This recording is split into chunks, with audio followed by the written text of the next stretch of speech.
Dad, Mom doesn't want you watching food channels. I've worked all day, I can watch what I want. Here are the 10 biggest scandals ever to hit the Food Network. Irvine has some explaining to do. So literally, I cooked and I swore I would never do another restaurant impossible in my life. Chef Robert Irvine made his claim to fame in America as the host of the Food Network's Dinner Impossible. The show presents Chef Irvine and his two sous chefs, George and George, with culinary challenges to be completed in a limited amount of time. Chef Irvine's culinary skills, handsomeness, and witty humor made him an easy fan favorite. However, it was the impressive resume that put this star chef in the spotlight and caused people to start digging into his past experiences. Chef Irvine stated on his resume that he had prepared meals for several U.S. presidents, was best friends with Prince Charles, and Queen Elizabeth handpicked him to be knighted. Arise, a sirloin of beef. In 2008, after Chef Irvine's resume did not pan out, the Food Network made a decision to let him go from Dinner Impossible. Chef Irvine made a public apology, and the Food Network replaced Chef Irvine with Chef Michael Simon for 10 episodes,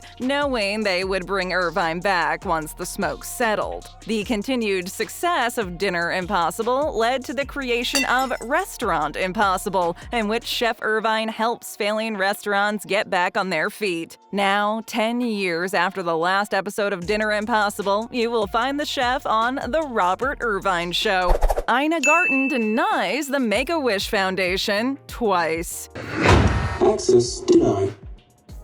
Access denied.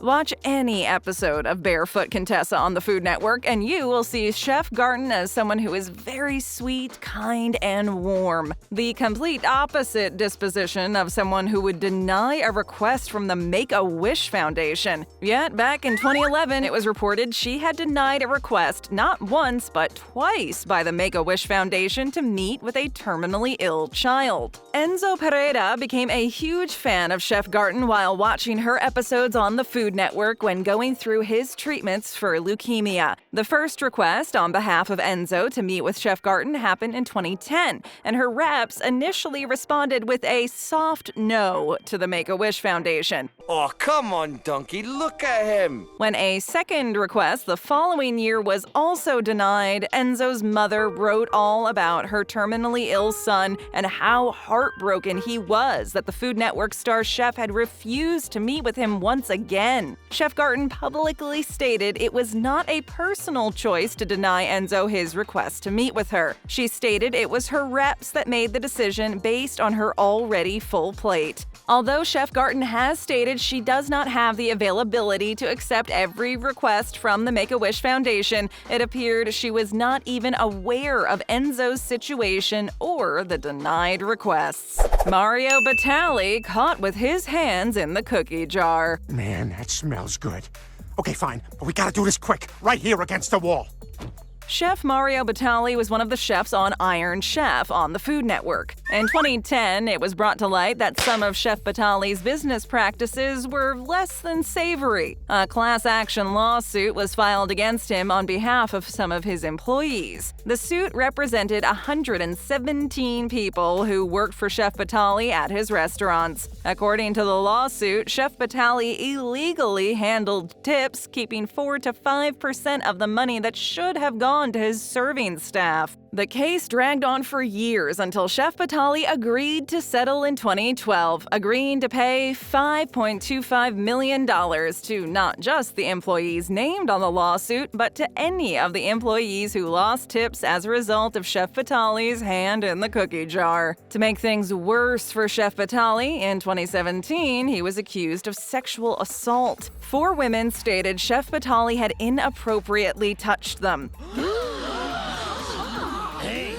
Chef Batali did not deny the charges that spanned over a period of 20 years. Chef Batali made the usual public statement about how his behavior was wrong and there are no excuses. Between the charges brought against him and his unimpressive apology, Chef Batali's career took a dive. The Food Network became distant from Chef Batali, announcing that they would no longer be producing his show, Molto Mario.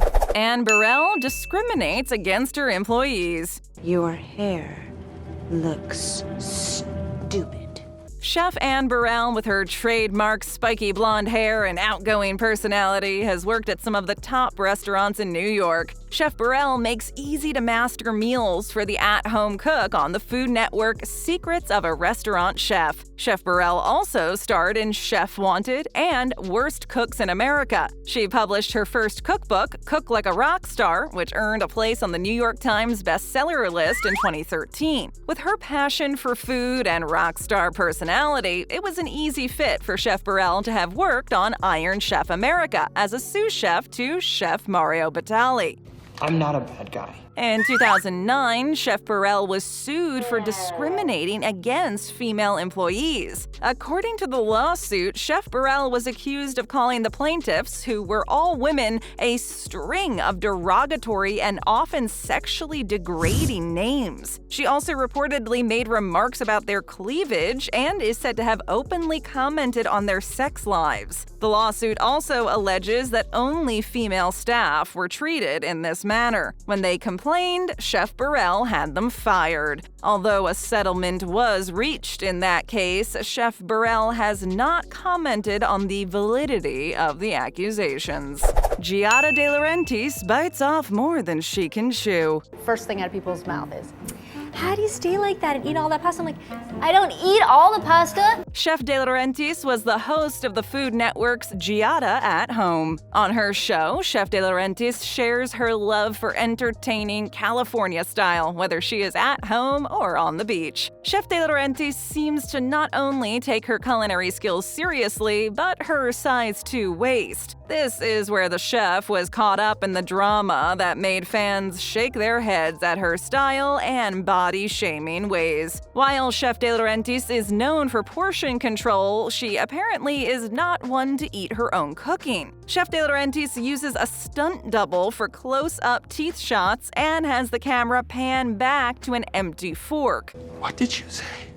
On the occasions she does put food in her mouth, Chef de Laurentiis doesn't swallow it. She has a dump bucket kept off camera for her to spit her food into. As you can imagine, this left Chef de Laurentiis' fans wondering, if she wasn't willing to eat the food she cooked, why should they? Paula Deen's a recipe for disaster. Please pick up that stone and throw it so hard in my head that it kills me. Paula Deen was once best known for her down-home Southern cooking, which is typically fried with generous amounts of sugar, butter, and cheese. Deen's signature dish is the Ladies' Brunch Burger, a hamburger topped with bacon and a fried egg with glazed donuts as the bun. Well, Paula Deen is now known for something else after her lengthy career went up in flames after she admitted to using racist language. Deen released 2 online video apologies stating how inappropriate, hurtful language is totally unacceptable and asking for forgiveness. Deen became famous for her catchphrase, "Love and best dishes, y'all." But she isn't feeling much love from her fans these days. The public was in a fury that the seemingly sweet Paula Deen had such a sketchy past. These feelings were shared by the Food Network, which declined to renew Deen's contract after the scandal erupted. While they did not publicly explain why they were letting her go, it seems pretty likely that the network wanted to distance themselves from Deen's tarnished image.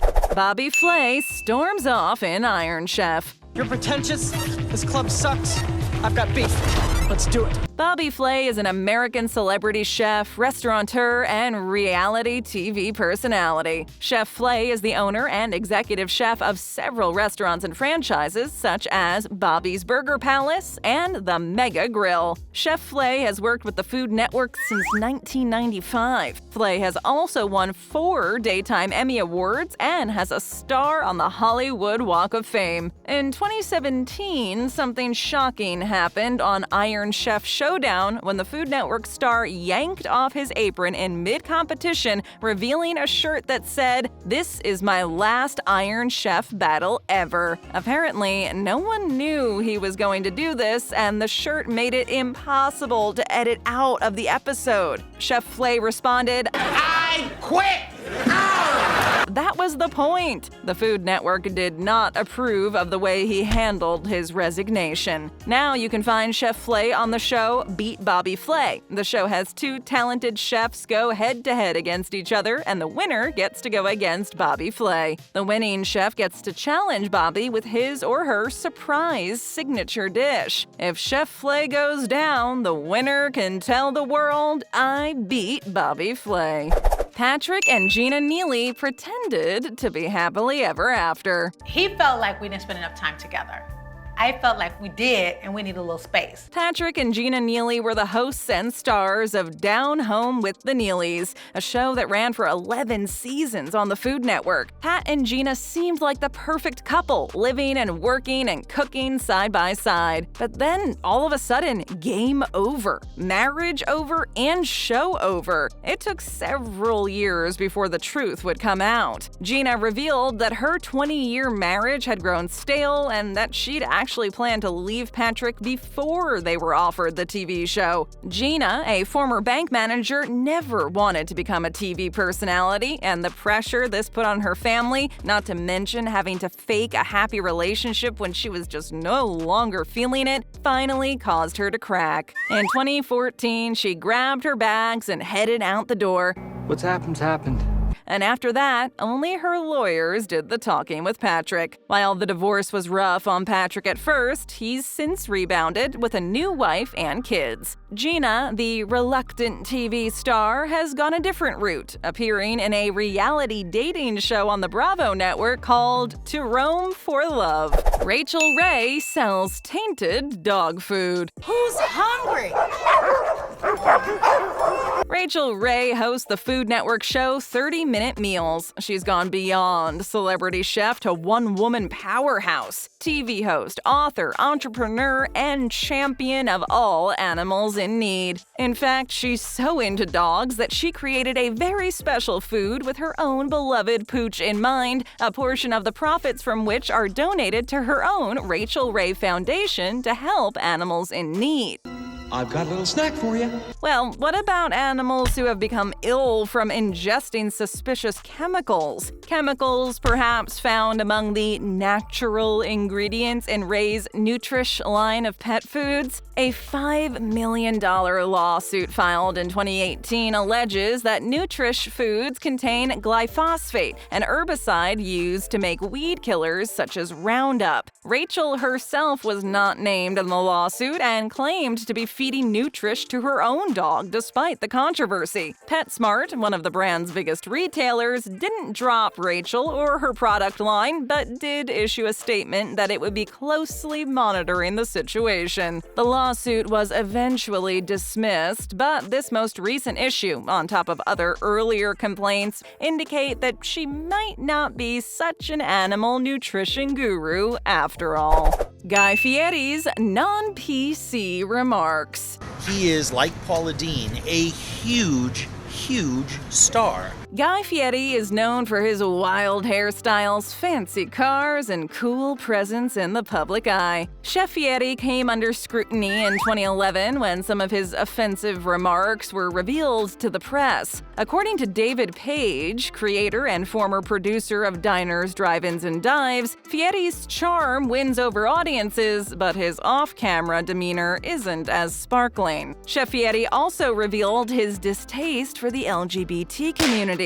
What was that? It was delicious. I want another. According to Page, one of the restaurants they visited for the show was run by two men who Fieri had decided were life partners. Page said Fieri called him to complain he had no warning, and from that time forward, the show's researchers were told to make a note if they picked up any indications of a homosexuality during the pre-interview process. Needless to say, the chef's reputation took a big hit. However, this was not the first scandal associated with Fieri, and it wouldn't be the last either.